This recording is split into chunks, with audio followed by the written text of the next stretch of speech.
Sintoniza Radio UAC, la radio universitaria de Los Ríos.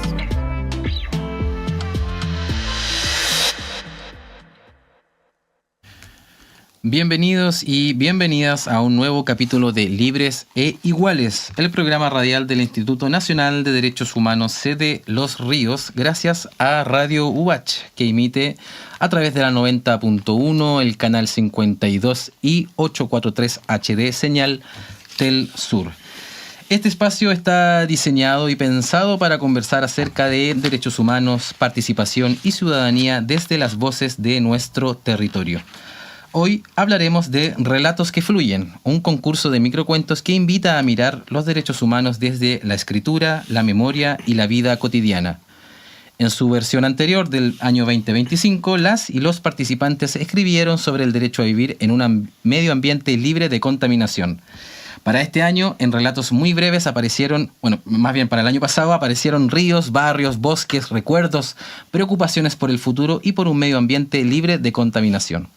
Y todos estos fueron plasmados en un libro ilustrado, que lo tenemos por acá, ahí se ve bien, ilustrado por la artista Andrea Franco.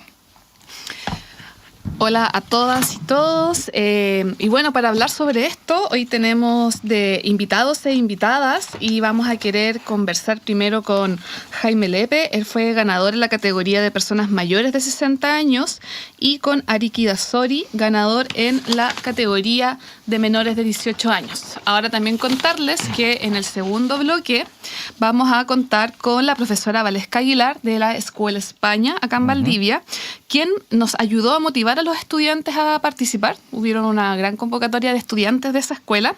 Y también vamos a estar con Ramón Vergara, quien recibió un destacado lugar en la categoría de personas mayores de 60 años. A Ariki y Jaime, muchas gracias por haber aceptado esta invitación al programa y por haberse dado el tiempo también de estar acá. Queremos preguntarles algo que es lo más básico. Para nosotros es muy relevante cada vez que hacemos una iniciativa y tenemos un contacto directo con la ciudadanía por el medio que sea. Poder preguntarles a ustedes cómo llegaron a este concurso, por qué medios se enteraron de que este existía y a su vez, cuál es la motivación también por querer ser parte de este concurso como tal. Ariki, si te parece, podemos partir contigo. Bueno, a mí especialmente se me dio la oportunidad en un electivo de filosofía, estética, mejor dicho. La profesora en ese momento, Almendra, nos propuso a todo el curso la idea de participar en este concurso a cambio como de un par de décimas, ¿no? Entonces yo, a través de la motivación, igual que me gustaba la idea, empecé como a buscar algo que pudiera escribir. Y para dar mi aporte también a la participación no me esperaba ganar, obviamente mucho menos, pero me quedo contento igual con el resultado y con la instancia encuentro que es bueno que se den esos momentos. ¿Pero era una posibilidad o igual estaba más o menos que había que participar sí o sí en el concurso? No, yo lo hice para participar, realmente. Ya, genial. Igual entregué algo que me gustara. Hice también algunos que no me terminaron de convencer y por eso mismo no los terminé subiendo, ¿no? Pero entregué algo que personalmente yo quería como que me gustara a mí, en vez de como seguir tal vez como tan como la estructura que nos estaban entregando como en el colegio. Claro. Y en su caso, Jaime, ¿cómo fue que dio con este concurso? Bueno, muchas gracias por la invitación. Yo participo desde hace unos 3 años en la Mesa Regional del Libro, y ahí Patricia Koch, que es parte también de la mesa en representación del INDH, llegó con algunos flyers, algunos afiches, y por ahí yo lo envié, debe haber sido horas antes del cierre.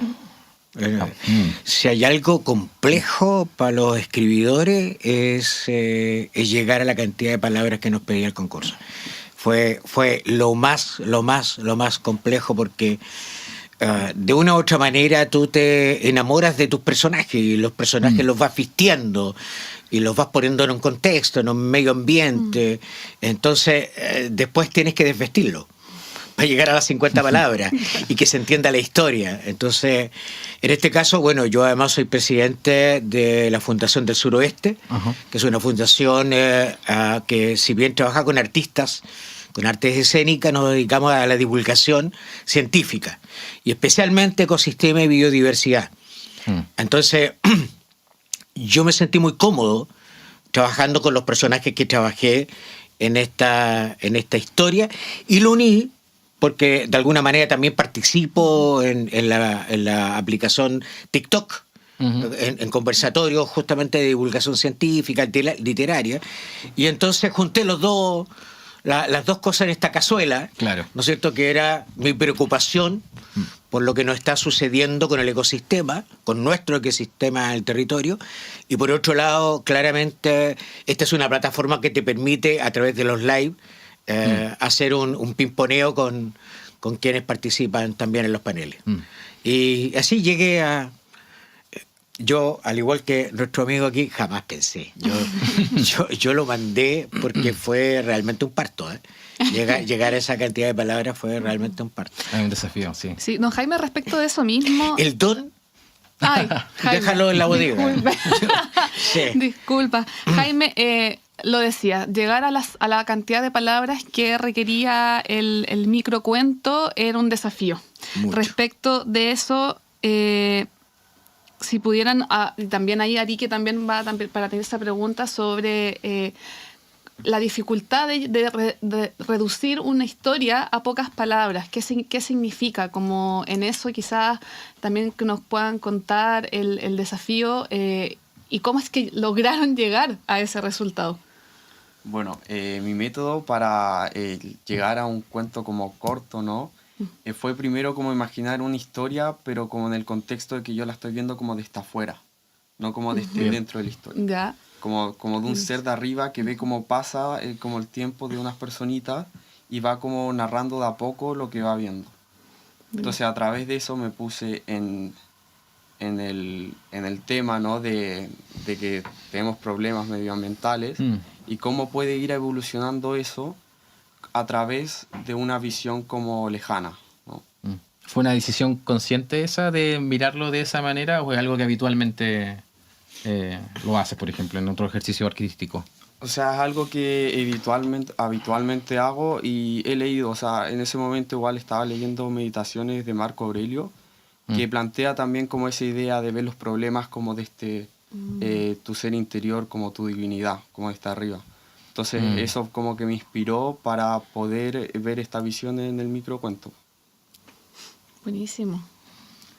¿Fue algo, Jaime, si en esa misma línea, cómo fue la experiencia? Mira, la experiencia, yo creo que, si no me equivoco, partí con una historia de 200 palabras. Esa fue la historia. Y tal como te dije al principio, yo suelto la mano, escribo. Tengo varios, hace años atrás participé también en este programa, en este concurso que hace el Metro de Santiago en 100 palabras, también, ¿te fijas? Y esto era mucho más complejo que aquello, claramente. Y luego de las 200 palabras voy un poco interrogando los personajes y qué es lo que cada personaje debiera decir. Y de hecho el microrelato que escribí tiene solo 2 intervenciones en primera persona. Y el resto es una descripción de contexto, en definitiva. Entonces voy preparando también al lector a un poco literatura de suspenso, por llamarlo de alguna manera, ¿no es cierto?, para acercarse al momento y llega un momento que no era el final. Yo creo haber recorrido unos 4 finales. Y fíjate que coincidió con que justo la noche anterior, o el día anterior, hubo una tormenta de esas heavy, y nosotros vivimos en la zona de los Pellines y a nosotros nos sacude fuerte el viento. O sea, si son 80 en la costa, para nosotros son como 100. Y se nos cortó varias veces. Se nos cortó varias veces la energía eléctrica, que es muy común, ¿eh? A nosotros nos pasan cortando, Saesa nos pasa cortando la luz en esta zona rural. Y en un momento determinado tuve que bajar a Valdivia. Yo, de hecho, mandé el microrelato desde un cowork que hay aquí en Los Alerces, porque nosotros estábamos con la luz cortada y estábamos a horas de que se cerrara. Entonces junté ese elemento, era otro el final. Claro. Y dije, no, tiene que ser este. O sea, había un pequeño guiño a una realidad que estaba ahí, en la puerta. Como que te las ponen ahí ese final, y así fue como llegué a ese final. Pero fue muy interesante, y además puse varias especies, no son antojadizas. Esas especies que aparecen en el relato tienen mucho que decir. Unas porque están en peligro de extinción, y otras porque le están quitando el hábitat natural. Claro. Y por eso que fueron escogidas estas especies. Podríamos quizás intuir por lo que nos comentan de que hay algo que tienen en común ambos relatos, y la forma y el ejercicio de hacer el relato, sino como con este concepto desde la preocupación. Ustedes me podrán corregir si les calza bien eso, pero no es interesante poder consultarles a ustedes, considerando de que la aproximación desde los derechos humanos es muy amplia. ¿Cómo fue, o si se dio de manera natural o no, o fue parte del pensamiento, del ejercicio de poder hacer este relato? ¿Cómo llegan a este concepto de poder escribir sobre lo que están escribiendo? ¿Es en base a alguna experiencia que ustedes son capaces de contar por, digamos, valga la redundancia, por experiencia propia, o una experiencia colectiva, o hay algún recuerdo o alguna materia que a ustedes realmente les interese? Antes de empezar el programa, Ariki, conversábamos informalmente que entraste a estudiar este año, ¿cierto? De alguna manera tiene, en la universidad me refiero, ¿tiene algo que ver con lo que intentaste manifestar en este ejercicio literario? ¿Son imágenes, son recuerdos? ¿Qué son? Que, en definitiva, Jaime, si le parece... a ver, yo tuve la oportunidad el año entre el 2006 y el 2009. En ese tiempo la presidenta Michelle Bachelet nos hizo un encargo de escribir un libro muy hermoso que se llama Geografía de la Memoria, donde aparecen 40 y tantos memoriales que van desde Pisagua hasta Punta Arenas. Me tocó estar entrevistando a los familiares. Es un tremendo libro, fueron 3 años de trabajo, y ese fue mi acercamiento duro a la realidad de los derechos humanos. Sin embargo, el concurso ponía un pie forzado, que era justamente el tema del territorio y el hábitat, los ecosistemas, la biodiversidad, donde nosotros como fundación hemos venido junto con un grupo de científicos, de artistas, trabajando justamente la conciencia. Nosotros tenemos esa costumbre de ver lo maravilloso que es este territorio, pero pareciera ser que eso desgasta un poco la conciencia, que tenemos que seguir cuidándolo para las próximas generaciones. Entonces, para mí, este microrelato fue un grito desde la primera persona, que son las especies que lo están sufriendo. Y no solo la especie animal, sino que la flora también aparecen en los personajes de mi historia, porque también tienen algo que decir. Y hace poco, ustedes saben, ¿no es cierto?, hemos estado con la temática de que el actual gobierno del presidente Kast, a través de su ministro de Vivienda, quiere transformar los humedales en tremendos edificios, en construcciones. Y nosotros como fundación nos hemos opuesto. Yo creo que esta historia también tiene mucho que decir en ese sentido, de crear conciencia, pero una conciencia para la acción, no solo quedarnos en el verbo. Eso me motivó básicamente el que fuera esta historia y estos personajes. Claro, no solo como la contemplación de un problema, sino que cómo se podría imaginativamente, también un ejercicio de imaginación, desde los propios afectados, que no somos nosotros, sino que son la flora y la fauna. Exacto. Ariki, ¿para ti? Bueno, en mi caso yo, como en las imágenes o en la idea que me basé, primero empecé a pensar como cuál es el mayor como problema, o qué es lo que más nos afecta si es que empezamos a perder como parte de la naturaleza, ¿no?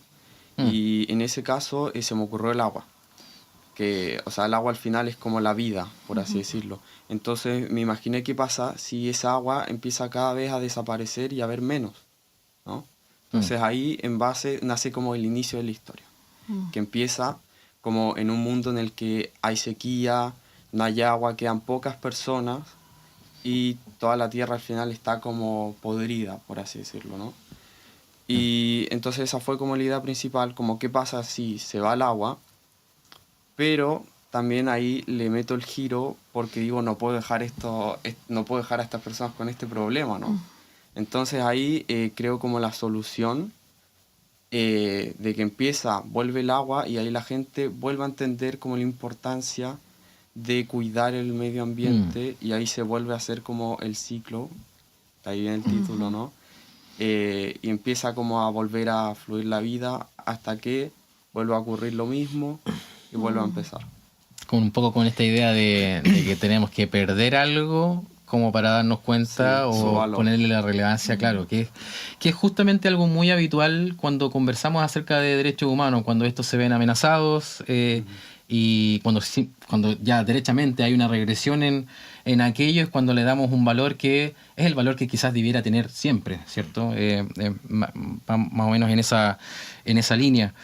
Nosotros también la intención de poder invitarles es no solo poder que puedan conversar y comentar con nosotros lo que están haciendo hasta ahora, sino que también poder invitarles a ustedes de que puedan leer su relato. Creemos que este espacio de radio es un espacio en que no solamente está como para poder hacer conversaciones tan interesantes como esta, sino que puede ser también un medio para una manifestación artística, como lo es justamente el poder compartir el relato que ustedes con el que fueron premiados y seleccionados más bien también para estar en el libro, en la primera edición de Relatos que Fluyen que impulsamos el año pasado. Porque el texto es una cosa, pero cambia cuando lo lee quien finalmente lo escribió, quien lo pensó, quien lo ideó, pero sobre todo quien anteriormente lo vivió. Jaime, nos gustaría partir con ustedes. Lo escuchamos y también veremos en vivo, digamos, la ilustración de Andrea Franco que acompaña al cuento en este libro. Bueno, yo incluí este microcuento dentro de una serie de microcuentos. Este libro fue lanzado en diciembre de este año, ¿no es cierto? Después de que el concurso hizo la premiación. Y incluye varios microrelatos, cuentos largos y una obra de teatro finalmente, que también aboga por el cuidado del medio ambiente, ¿no es cierto?, y la naturaleza. Este cuento se llama TikTokeando humedales. Estábamos muy entusiasmados viendo un live de TikTok, en cuyos recuadros diminutos se podía percibir avatares de diversas especies acuáticas. Allí, digitalmente aparecía la imagen de la garza y el cormorán, que hablaban hasta por los codos, mientras de forma más sutil aparecían los comentarios del coipo y el huillín. La temática virtual era la sobrevivencia en los humedales de Angachilla. La rana de pecho espinoso procedía a leer una investigación académica acerca de la disminución del nivel del agua y la escasez hídrica del territorio en los últimos años. Fue entonces cuando de forma precipitada la tagua pidió la palabra y encendió su discurso con un ahínco nunca antes visto. ¡Los humedales y los humanos están destruyendo nuestro ecosistema con sus ambiciones inmobiliarias! Luego de aquello, un silencio sepulcral invadió el panel y los seguidores dejaron de tipear sus comentarios. Totoras y juncos, los anfitriones trataban infructuosamente de calmar el ánimo de las especies involucradas en el debate biodiverso. En ese momento el luchecillo gritó: ¡Un tsunami llegó a nuestras costas! En ese mismo instante, grandes olas perturbaron el debate acalorado y provocaron la caída de tendidos eléctricos cercanos al humedal. Y el live llegó a un final precipitado. Wow. Aplausos espontáneos. Muchas gracias, Jaime. ¿Qué imagen de este relato que acabamos de escuchar le gustaría a usted que quedara resonando? Cada vez que pasemos cercanos a un humedal, nos detengamos a pensar de que en ese lugar conviven especies que son muy necesarias para nuestro ecosistema. Sin ellos no podríamos salir cada día, cada mañana a hacer lo que tenemos que hacer. Yo creo que tenemos que tomar conciencia de que algo nos están diciendo estas especies. Y por eso quienes tenemos la posibilidad de escribir, los tenemos que poner en primera persona y como protagonistas de esto que yo siento que todavía no se toma conciencia, especialmente en nuestros territorios que son ricos todavía en biodiversidad y ecosistema. Pero es el momento de poner las alarmas. Que no avancen las forestales, por ejemplo, que no avance tampoco esta ambición inmobiliaria de construir sobre cualquier lugar.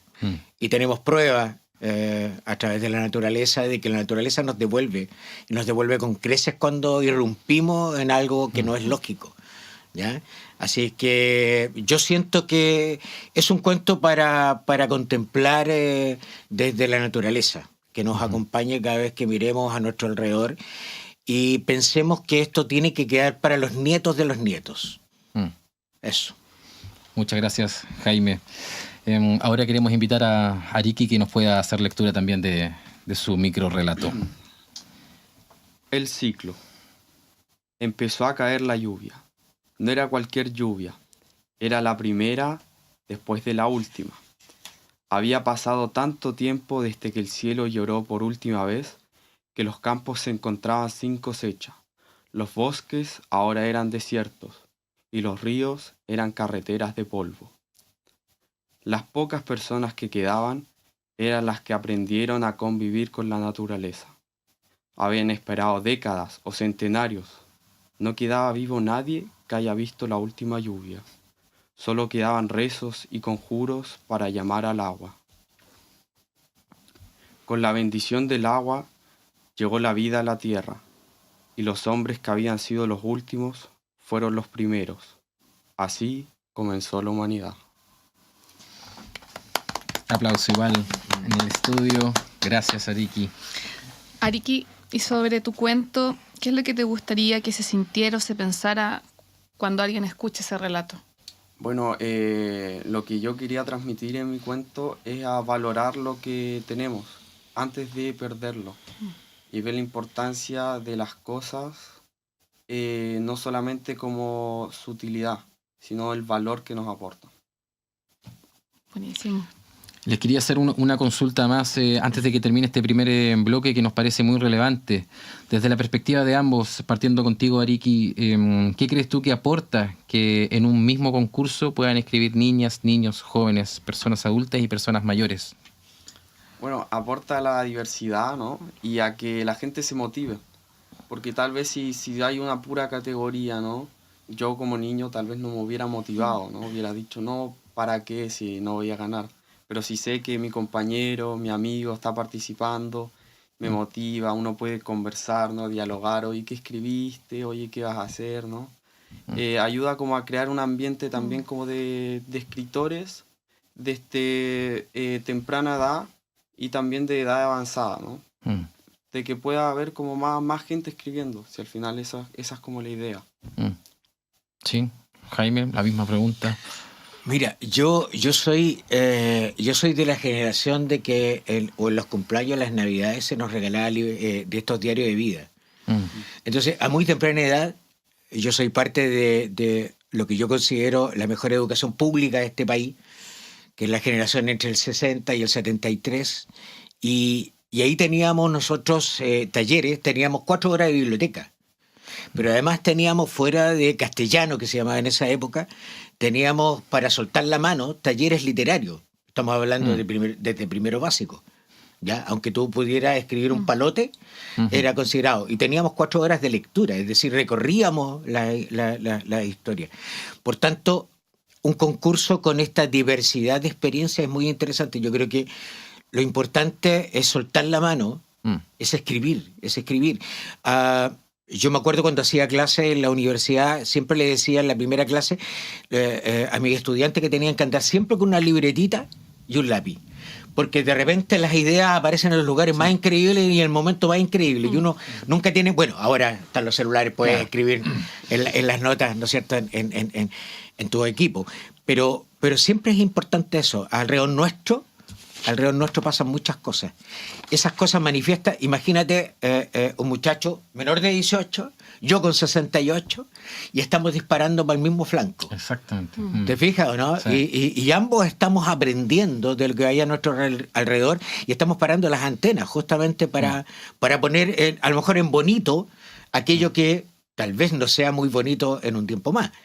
Pero por lo menos desde nuestro trabajo, en nuestro oficio, queremos contribuir a que la gente tome conciencia de que tenemos un territorio tan lindo. O sea, es una maravilla cuando tú miras el tema del agua en el norte y en el centro norte de nuestro país.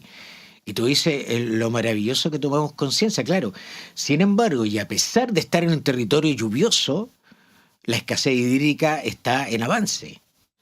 Y no nos podemos quedar con esa idea. Así que escribir, leer, como decía García Márquez. Eso hace un buen escribidor. Bien, estamos finalizando este primer bloque de Libres e Iguales de la edición de este día de hoy. Muchas gracias, Jaime, muchas gracias a Ariki por haber participado con sus textos, haber compartido sus textos y su experiencia con todos los y las auditoras. Nos quedamos con una idea, un relato puede ser muy breve, pero abrir preguntas importantes sobre el lugar donde vivimos, lo que queremos cuidar y el futuro, sobre todo, que imaginamos. Les invitamos a una breve pausa musical. Vamos a escuchar a Paperback Writer de los Beatles.